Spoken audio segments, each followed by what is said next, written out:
कुछ समय बाद हम जिन्हो को देखते हैं जिसकी सामने के नजारे को देखकर आंखें फटी रह जाती हैं। बॉस, ये सब कहाँ से आए? अच्छा हाँ, मैंने तुम्हें बताया नहीं था ना, ये मेरी स्किल्स में से एक है। सभी मॉन्स्टर्स को हराने के बाद वो अपनी आर्मी को क्रिस्टल्स को माइन करने के लिए भेजता है, लेकिन इसकी वजह से जिन्हो दुखी हो जाता है। बॉस, कम से कम मुझे माइनिंग तो करने दो। ये देख के जिन्हो का एक सोल्जर उसे अपने माइन किए हुए कुछ क्रिस्टल्स देता है। किसी दूसरी जगह पे हम एक बंदे को देखते हैं जो कि एक टूटी फूटी शिप में खड़ा था और एक बंदे की उसको देखकर फटी पड़ी है। तो डर क्यों रहा है यार, शांत हो जा। लेकिन प्रॉब्लम ये थी कि दोनों को एक दूसरे की भाषा समझ ही नहीं आती, जिसके बाद वो टूटी फूटी इंग्लिश में उसे बताता है कि वो एक ह्यूमन है और वो बस अपने घर वापस जाना चाहता है। दूसरी तरफ 19 रेड कंप्लीट करने पर वो दोनों सेलिब्रेट कर रहे थे। इसके बाद जिन्हो को बस रिटन एग्जाम देना है गिल्ड मास्टर के लाइसेंस को पाने के लिए, और एक बार उसे लाइसेंस मिल गया तो वो अपने फादर से गिल्ड के बारे में बात कर पाएगा। वैसे मेरे कुछ प्लान्स हैं, तो थोड़े समय के लिए तुम मुझसे कांटेक्ट नहीं कर पाओगे। लेकिन ये सुन के जिन्हो को लगता है कि जिन्हो उससे पीछा छुड़ाना चाहता है। मेरा भी एक भाई है पर वो मुझसे जरा भी प्यार नहीं करता। हमने बचपन में भी ज्यादा समय साथ नहीं बिताया, पर आपने कितनी बार मेरी जान बचाई है और ऊपर से मेरी मदद भी की है। काश आप मेरे बड़े भाई होते। अगर ऐसी बात है तो आज से मैं तुम्हें अपना छोटा भाई समझूंगा। ये सुन के जिन्हो इमोशनल हो जाता है। दूसरी तरफ उस बंदे को एक जेल में बंद कर दिया गया है। इसने बताया है कि ये किसी और कंट्री का हंटर है जो 10 साल पहले एक डंजन गेट में कैद हो गया था और हाल फिलहाल में ही उसे बाहर आने का रास्ता मिला, वो भी सीधा अमेरिका में। ऐसा कभी भी नहीं हुआ है। शायद ये कोई ह्यूमनॉइड बीस्ट है, तो इसीलिए उसकी आइडेंटिटी को वेरीफाई करने के लिए उन्होंने एक एस रैंक हंटर को बुलाया है। और हम देखते हैं कि वो हंटर डोंग सू है जो कि बाकी के सवाल करने वाला है। उन्हें सिर्फ इतना पता है कि उसका नाम संग इवान है। आगे जिन्हो अपनी बहन को बता रहा था कि वो एक हफ्ते के लिए कहीं ट्रैवल करने वाला है। तुम तो काफी बिजी रहने लगे हो, किसके साथ जा रहे हो? सवाल से परेशान होकर वो कहता है कि वो अपने दोस्त के साथ जा रहा है और बिना कुछ बताए वहां से चला जाता है। इसके बाद वो डीमन कासल के एंट्रेंस के सामने खड़ा था। जब मैंने यहाँ पर सर्बरस को हराया था मेरा लेवल 20 था, पर उस वक्त से मेरा लेवल 3 गुना बढ़ चुका है, तो शायद ये लड़ाई अब आसान होने वाली है। इसके बाद जिन्हो की का यूज करके दरवाजे को खोल देता है। जब वो अपने क्वेस्ट ऑब्जेक्टिव्स को देखता है उसे पता लगता है कि उसे डीमन सोल्स को कलेक्ट करना होगा। एक सेकंड, 10,000 सोल्स? इस जगह पर इतने सारे डीमंस हैं। चाहे कुछ भी हो जाए मेरा ऑब्जेक्टिव एक ही है, अपनी माँ के लिए एलिक्सर ऑफ लाइफ ढूंढना। तो चाहे 10,000 डीमंस हो या 10 लाख, मैं इस क्वेस्ट को कंप्लीट करके रहूंगा। दूसरी तरफ हम जिन्हो को देखते हैं जो कि अपने फादर से गिल्ड की कमांड के लिए बात कर रहा था। मैं जानता हूँ कि बड़े भैया भी गिल्ड का मास्टर बनना चाहते हैं, पर वो किसी बाहर के बंदे को बुला के गिल्ड को रन करना चाहते हैं, पर मुझे लगता है कि हमारी कंट्री के फ्यूचर के लिए ये बहुत ज्यादा रिस्की होगा। संग जिन्हो, ये वही है ना जो 3 मेजर इंसिडेंट्स में इन्वॉल्व था? डबल डंजन, वो रेड जिसमें हांग की टीम को टपका दिया गया था, और वो वाला इंसिडेंट जिसमें हंटर एसोसिएशन का बंदा ही क्रिमिनल्स को मार रहा था। पर इतने खतरनाक रेड्स पर भी वो हर बार जिंदा वापस आया, और वही हंटर है जिसने तुम्हारी 19 रेड्स कंप्लीट करने में मदद की है। और यहाँ तक कि रेड गेट में भी उसी ने कुछ सर्वाइवर्स को बचाया था। तुम्हें गिल्ड मास्टर का लाइसेंस भी जिन्हो की वजह से मिला है। तुम फिर भी गिल्ड मास्टर बनना चाहते हो? चाहे कुछ भी हो, मैं यूजिन गिल्ड का मास्टर बनना चाहता हूँ। चलो मैं तुम्हारी बात मान लेता हूँ, पर मेरी एक शर्त है। मैंने सुना है कि व्हाइट टाइगर गिल्ड जिन्हो को रिक्रूट करना चाहते हैं, तो तुम्हें उसे हमारे गिल्ड में लाना होगा। ठीक है, हो जाएगा। दूसरी तरफ डीमन कासल में जिन्हो को पता लगता है कि वो इन डीमंस की सोल्स को एक्सट्रैक्ट नहीं कर सकता। इतने सारे डीमंस को टपकाया है मैंने, पर लगता है कि जैसे इनका कोई फायदा नहीं है। तभी उसे एक एंट्री परमिट मिलता है इसके अगले फ्लोर पर जाने का, और उसे सामने एक बड़ी सी रोशनी दिखती है जो कि 2nd फ्लोर तक लेकर जाएगी।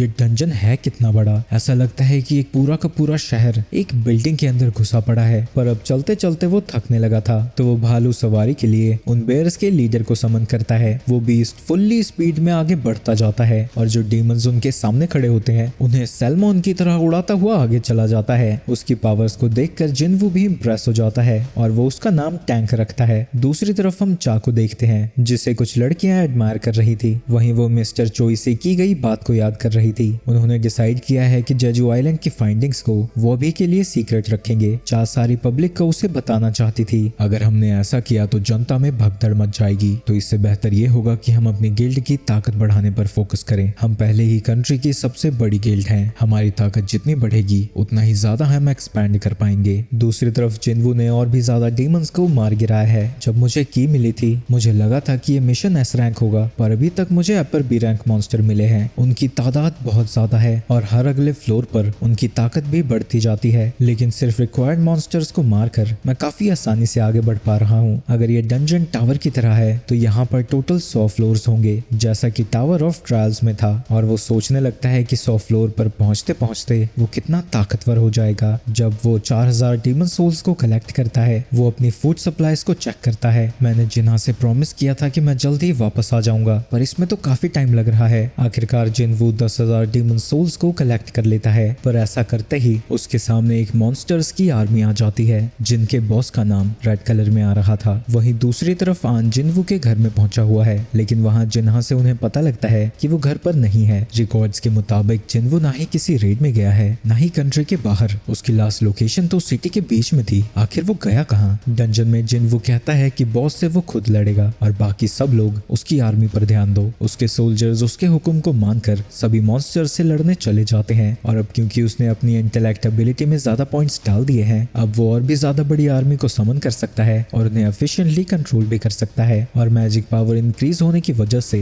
लड़ाई करना और भी ज्यादा आसान हो गया है। ये टुनटुन मौसी कब हिलेगी? कब तक देखती रहेगी ये मुझे ऐसे? वो इतना सब कुछ सोच ही रहा था, तभी अचानक से वो वहां से गायब हो जाता है और उसके ऊपर हमला कर देता है। पर जिनवू भी काफी तेज था और उसके हमले से बच जाता है, और वो उसे इतनी जोर की पंच मारता है जिससे वो मॉन्स्टर उड़ता हुआ बहुत दूर जाता है। अपनी ताकत को देखकर जिनवू भी हैरान हो जाता है। मैंने तो बस उसे पंच किया था, मेरी ताकत इतनी ज्यादा कब बढ़ी? लेकिन उसकी लड़ाई अभी खत्म नहीं हुई थी। वल्कन भी उसी तरह से चिल्लाता है जैसे सर्बरस चिल्लाया था, तो उसे लगता है कि वो उसी तरह की कोई एबिलिटी एक्टिवेट करेगा, जिसके बाद वो मॉन्स्टर बड़ी ही स्पीड से जिनवू की तरफ बढ़ने लगता है। जिनवू आयरन को आवाज लगाता है, जो एन वक्त पर अपनी शील्ड को फेंक देता है, जिसका यूज करके जिनवू उसके अटैक को ब्लॉक कर देता है। पर वो मॉन्स्टर लगातार उसके ऊपर हमला करता ही जाता है। ये साला पहाड़ जितना आदमी इतना तेज कैसे मूव कर पा रहा है? वो लगातार उसके ऊपर हमला करता रहता है, पर मौका देखते ही जिनवू उसके पीछे जाकर उस पर हमला करने की कोशिश करता है, लेकिन तभी उससे शॉक लगता है क्योंकि वो मॉन्स्टर उसके अटैक्स को एंटिसिपेट कर सकता था। वल्कन बहुत ही ज्यादा ताकतवर है और जिनवू को उसकी सिर्फ एक ही कमजोरी दिख रही थी, और वो है उसका सर। तो जिनवू उससे दूर भागने लगता है ताकि वो उसकी मूवमेंट्स को कम करा सके। तभी उसे सामने एक बिल्डिंग दिखती है, जिसे देखकर वो उसकी तरफ और तेजी से जाता है, पर वल्कन की स्पीड इतनी ज्यादा थी कि वो जाते जाते बिल्डिंग में टकरा जाता है, जिससे कुछ पलों के लिए वल्कन मूव नहीं कर पाता। इसका फायदा उठाकर जिनवू अपने वेपन को समन करता है और एक ही मूव से उसकी गर्दन को काट देता है। इस तरह से उसने मॉन्स्टर को हरा दिया था, और इसके रिवॉर्ड के तौर पर उसे वर्ल्ड ट्री की फ्रैगमेंट मिलती है। दूसरी तरफ हान को डोंगसू इंटेरोगेट करने आता है। मैंने सुना है कि तुम एक बात करने वाले मैजिक बीस्ट हो। जैसा कि मैं पहले 100 बार बता चुका हूँ, ऐसा कुछ भी नहीं है। तुम लोग चाहो तो मेरा डीएनए टेस्ट भी करा सकते हो। लेकिन डोंगसू उससे कहता है कि जब तक वो उससे ना कहे, वो अपनी जबान को बंद ही रखे। तुम्हारी वजह से मुझे मेरे मजे के बीच में आना पड़ा। क्या मैं तुमसे कुछ कह सकता हूँ? चुप करो। लेकिन वो उसकी बात पर ध्यान नहीं देता और आगे बोलता ही जाता है। ह्यूमंस, गेट्स और मैजिक बीस्ट के बारे में कितना जानते हैं? डोंगसू को समझ नहीं आता कि वो आखिर कहना क्या चाहता है, तो हान उसे बताता है डंजन्स, गेट्स और मॉन्स्टर्स कुछ भी नहीं है जो सारी दुनिया को तबाह कर सकती है। ऐसी ताकत जाग चुकी है। मैं तुम्हें इससे ज्यादा नहीं बता सकता, लेकिन मेरा सिर्फ एक ही गोल है, उस तबाही को रोकना। लेकिन डोंगसू को लगता है कि वो सिर्फ बकवास कर रहा है और कहता है कि पूरी दुनिया में लाखों हंटर्स हैं। अगर वो अपनी ताकत को जोड़ दे तो वो किसी भी मुसीबत से लड़ सकते हैं। जो खतरा आने वाला है उसके सामने नंबर्स कुछ नहीं कर सकते। जिन हंटर्स की तुम बात कर रहे हो उन्हें ही हमारे खिलाफ कर दिया जाएगा। एक मैजिक बीस्ट के बच्चे भी हैं और बीवी भी। क्या तुम्हें अपने बेटे का नाम याद है? मेरे बेटे का नाम संग जिन वू है। तुम्हारा बेटा तो मर चुका है। वो हान के किसी भी सवाल का जवाब नहीं देता और कहता है कि उसका बेटा सब कुछ बता देगा जब वो दोनों परलोक में मिलेंगे। डोंगसू उसे डराने के लिए अपनी पावर्स दिखाने लगता है, पर इससे हान को गुस्सा आ जाता है। लेकिन तभी सीन शिफ्ट हो जाता है और हम देखते हैं कि डंजन में जिनवू की शैडो आर्मी और भी ज्यादा मॉन्स्टर्स को मार रही है। ये लड़ाई तो सच में काफी वन साइडेड हो गई है। तुम्हें क्या लगता है? क्या तुम्हें डर लग रहा है? लगता है अनडेड भी डर को महसूस कर सकते हैं। जिसके बाद वो पलक झपकते ही उस मॉन्स्टर की गर्दन को काट देता है। तभी उसे एक नोटिफिकेशन आती है कि उसने मेटिस गाइड ऑफ सोल को हरा दिया है और साथ ही वो लेवल अप भी कर चुका है। वहीं दूसरी तरफ अमेरिका में हम देखते हैं कि शहर का एक हिस्सा टूटा फूटा पड़ा है। एसरैक हंटर्स के बीच की लड़ाई पूरे शहर को तबाह कर सकती है। हम लकी हैं कि यह लड़ाई सिर्फ इस एरिया में रही। इतना सब कुछ एक सेकंड के अंदर अंदर हो गया। डोंगसू इतनी ज्यादा जल्दी हार गया कि तबाही को फैलने का मौका ही नहीं मिला। वहीं डंजन में जिनवू के पास खाना खत्म हो चुका है, यानी अब वो इसके आगे नहीं जा सकता। वो फिलहाल 75th फ्लोर पर है, लेकिन यहाँ तक पहुँचते पहुँचते उसे काफी सारी काम की चीजें मिली हैं। एक स्केलेटन को हराने के बाद उसे एक नेकलेस मिला और लेवल 50 पर जिस मॉन्स्टर को उसने हराया था उससे एक ईयरिंग। दोनों आइटम्स खुद में ही काफी ज्यादा पावरफुल हैं, पर साथ में मिलकर उनसे बोनस इफेक्ट मिलते हैं जिससे उसके सारे स्टैट्स में 5 पॉइंट्स ऐड हो जाते हैं। लेकिन उस सेट में एक स्लॉट एम्प्टी था, यानी अभी भी एक बॉस को हराना बाकी है। इन सब चीजों के अलावा उसे एक स्फीयर भी मिला है जो उसके तो कोई काम का नहीं है, पर मैजिक सोल्जर्स की काफी पावर बढ़ा देगा। और उसका आखिरी रिवॉर्ड एक कर्स्ड रैंडम लूट बॉक्स है। उसे लगा था कि ये दोबारा उसे नहीं मिलेगा, और जब वो बॉक्स को ओपन करता है उसके अंदर से उसे एक की मिलती है, लेकिन उस की के बारे में कोई भी इंफॉर्मेशन नहीं दी गई है। लेकिन ये सब कुछ सेकेंडरी है। मेरे पास एलिक्सर ऑफ लाइफ के लिए 2 इंग्रेडिएंट्स मिल चुके हैं। जब मैं अगली बार यहाँ वापस आऊंगा मैं अपने मिशन को कंप्लीट करके ही जाऊंगा। जिन वो आगे उस डंजन से बाहर आ जाता है। अब एलिक्सर ऑफ लाइफ बनाने के लिए सिर्फ मुझे एक इंग्रेडिएंट की जरूरत है, डीमन किंग का प्योरिफाइड ब्लड। कासल में जाने के बाद मेरी पावर कहीं ज्यादा बढ़ चुकी है, लेकिन अगर मैं और ऊपर जाना चाहता हूँ तो मुझे अपने लेवल को और भी बढ़ाना होगा। पर मैं अब भी लेवल ई रैंक हंटर हूँ, तो मैं हाई रैंक गेट्स में नहीं जा सकता।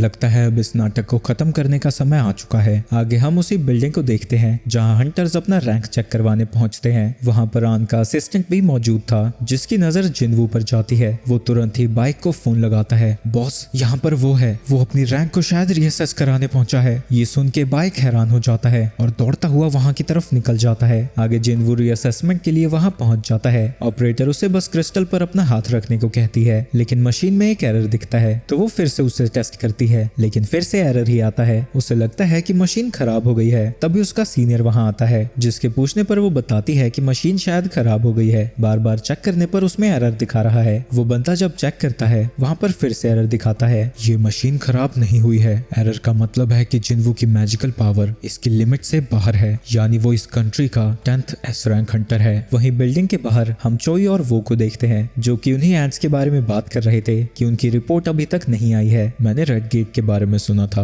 व्हाइट टाइगर गिल्ड ने एक ऐसे बंदे को जाने दिया जो कि उनके गिल्ड का मेंबर था ही नहीं, और यहाँ तक कि डंजन बॉस को भी उसी ने हराया था। वो आखिर है कौन? वहाँ सारी चीजें खत्म होने से पहले ही मैं वहाँ से जा चुका था, तो मुझे भी उसके बारे में नहीं पता है। तभी उन्हें बिल्डिंग से शोर सुनाई देने लगता है, तो वो दोनों ही बिल्डिंग की तरफ आने लगते हैं। वहीं बिल्डिंग में सभी लोग जिनवू को देखकर हैरान हो रहे थे, और वो बंदा उसे बता रहा था कि अभी उनके पास उसे असेस करने के लिए प्रॉपर इक्विपमेंट्स नहीं है, तो वो 3 दिन बाद यहाँ वापस आ जाए, तब तक नई मशीन यहाँ आ जाएगी और रीअसेस करने के बाद उसका लाइसेंस भी अपडेट कर दिया जाएगा। उसी वक्त वहाँ चोई और वो पहुंच जाते हैं। ये तो चोई है जो दुनिया का सबसे पावरफुल फायर मैजिक यूजर है, और इसे लोग अल्टीमेट हंटर भी कहते हैं। चोई भी जिनवू को देखकर समझ जाता है कि यहाँ पर इतना शोर क्यों मच रहा था। मैं हूँ चोई, हंटर गिल्ड का मास्टर। अगर तुमने अभी किसी भी गिल्ड को ज्वाइन नहीं किया है तो मैं तुमसे कुछ देर बात करना चाहूंगा। लेकिन जिनवू बस ये कहकर वहाँ से चला जाता है कि वो अभी जल्दी में है। क्या उसने चोई को इग्नोर कर दिया? उसका हाथ लटका छोड़ के चला गया। वो मैंने उसे बताया था ना कि मैं हूँ कौन। तभी वो लोग नोटिस करते हैं कि जिनवू की प्रेजेंस पूरी तरह से गायब हो चुकी है। वो ये सब सोच ही रहे थे, तभी वहाँ पर दौड़ता हुआ बाइक भी पहुंच जाता है। इसका गिल्ड तो यहाँ से बहुत दूर है और वो यहाँ पर दौड़ता हुआ आया है। अब मैं समझ गया, जैसे ही उसे उसकी खबर मिली वो यहाँ पर पहुंच गया, यानी जिसने रेड गेट को क्लियर किया था वो यही बंदा है। वहीं बाइक भी अपने सामने चोई को देखकर हैरान हो जाता है और चोई उससे बिना कुछ कहे वहाँ से चला जाता है। हट यार, इसी को पता लगना था। दूसरी तरफ जिनवू अपनी मॉम के पास था।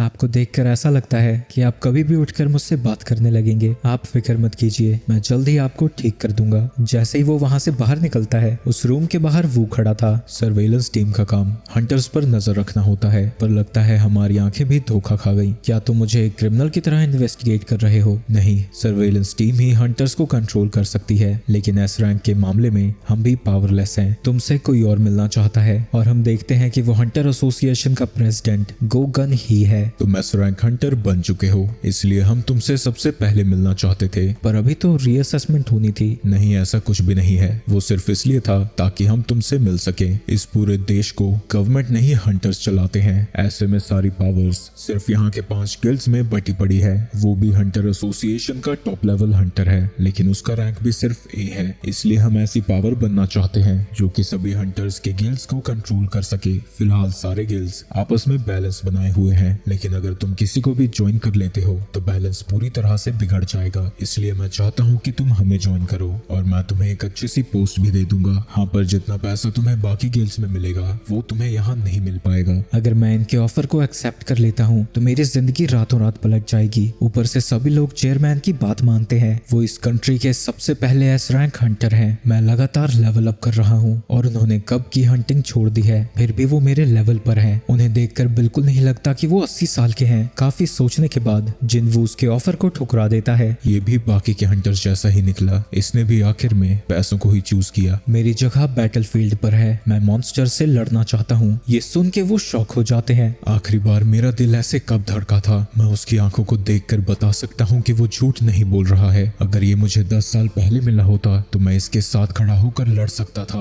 मैं समझ गया, अगर तुम्हारा यही डिसीजन है तो मैं तुम्हें फोर्स नहीं करूंगा। इसके बाद जिनवू वहां से चला जाता है। हंटर एसोसिएशन के पास सिर्फ ई और डी रैंक गेट्स होते हैं। अगर मैं उनके पास रहा तो मैं हाई रैंकिंग गेट्स में नहीं जा पाऊंगा। मुझे जल्दी से जल्दी लेवल अप करना है ताकि मैं अपनी मॉम को ठीक कर सकूं। मेरे पास ऐसी चीजों पर बर्बाद करने के लिए समय नहीं है। दूसरी तरफ हम डोंगसू को देखते हैं जिसे हान ने बुरी तरह से तोड़ के रखा हुआ है। तभी वहां पर अमेरिका के हंटर एसोसिएशन का डायरेक्टर आता है। क्या तुम्हें अभी भी लगता है कि वो एक मैजिकल बीस्ट था? बिल्कुल, ऐसी ताकत किसी इंसान की हो ही नहीं सकती। हम उसे ढूंढ तो रहे हैं पर हमें नहीं लगता कि हम उसका कुछ कर भी पाएंगे। अपनी हालत तो देखो, मेरी फैमिली से दूर रहना, और ये मैं तुम्हारी ही भलाई के लिए कह रहा हूँ, वरना मौत भी तुम्हें मुझसे नहीं बचा पाएगी। मैं इतनी बुरी तरह से कैसे हार सकता हूँ? और वो हान को हराने के लिए आर्टिफैक्ट्स को यूज करने के बारे में सोचने लगता है। वहीं आर्टिफैक्ट्स कई तरह के होते हैं जिससे हंटर्स अपनी पावर्स को बढ़ा सकते हैं और इन्हें बेचने के लिए ऑनलाइन ऑक्शन भी होते हैं। वहीं जिनवू भी कुछ आर्टिफैक्ट्स को खरीदना चाहता था क्योंकि वो डीमन कासल में जाने से पहले पूरी तैयारी करना चाहता है, लेकिन उनके दाम कुछ ज्यादा ही हाई थे। तभी वो स्फेयर ऑफ वेरिस को बेचने के बारे में सोचता है क्योंकि ज्यादातर आर्टिफैक्ट्स सिर्फ 20 या 30% ही पावर बढ़ाते हैं, पर वो स्फेयर लगभग पावर को दुगना कर देता है। पर मैं इसे ऐसे बेच भी नहीं सकता। सब सोचने लगेंगे कि एक ही रैंक के पास ये स्फेयर आया कैसे। ऊपर से ऑफिशियली मैं किसी हाई रैंक गेट में गया ही नहीं। ऊपर से ई रैंक हंटर की तरह मैं किसी हाई लेवल गेट में जा भी नहीं सकता। तभी उसे ऑनलाइन एक गिल्ड की रिक्रूटमेंट दिखती है। ये फाइल्स 4 साल पुरानी है। देखकर लगता है कि मैं किसी और इंसान से ही मिलकर आया हूँ। क्या वो कोई फेक रैंकर तो नहीं? ऐसा नहीं हो सकता क्योंकि रिकॉर्ड्स के मुताबिक वो कई बार बुरी तरह से घायल होकर आया है। इतनी बुरी तरह से घायल होने के बाद भी वो बार बार डंजन में जाता क्यों रहा? वो अपने घर में इकलौता कमाने वाला है, उसे ही अपनी माँ के इलाज के लिए पैसे देने हैं और अपनी बहन को पढ़ाना है। और अभी अभी हमें रिपोर्ट मिली है कि वो हंटर्स गिल्ड के मिशन पर जा रहा है। ये सुन के उन्हें लगता है कि वो भी पैसों के पीछे ही जा रहा था और कल सब कुछ उसने झूठ बोला, पर वो उन्हें बताता है कि वो एक माइनर की तरह जा रहा है। जिनवू तो सच में एक मिस्ट्री है। आखिर वो करना क्या चाहता है? दूसरी तरफ जिनवू माइनर की तरह वहां पहुंच जाता है। वहीं जब हाई लेवल गेट्स को क्लियर किया जाता है, हर चीज के लिए एक एक टीम होती है। जैसे लड़ाई की अलग टीम है और क्रिस्टल्स और मैजिक बीस्ट को इकट्ठा करने के लिए अलग। जॉय कुछ हंटर्स के साथ डंजन में पहुंचा हुआ था और उसके सामने कई सारे मॉन्स्टर्स थे। वो अपने फायर मैजिक से उनके ऊपर हमला करता है जो कि इतना ज्यादा पावरफुल था कि उस अकेले हमले से सभी मॉन्स्टर्स खत्म हो जाते हैं। पर क्योंकि फायर के कहीं जाने की और जगह नहीं थी तो वो घूम फिर कर वापस आने लगता है। तो उसके साथ आए सभी टैंक्स सामने आकर अपनी शील्ड रख देते हैं, जिसके बाद वो तबाही का मुआयना करने के लिए आगे जाने लगता है। मैंने अपनी पावर को काफी कंट्रोल किया है ताकि डेड बॉडीज की जगह राख ना मिले, तो जल्दी से जल्दी इसे क्लियर करो, फिर आके हम बॉस को हराएंगे। और जो स्मेल से सेंसिटिव हैं वो अपनी नाक को ढक कर ही रखें। जिसके बाद वो सभी लोग डंजन से बाहर आ जाते हैं। इन्होंने बॉस को छोड़कर सभी को हरा दिया, वो भी इतनी जल्दी।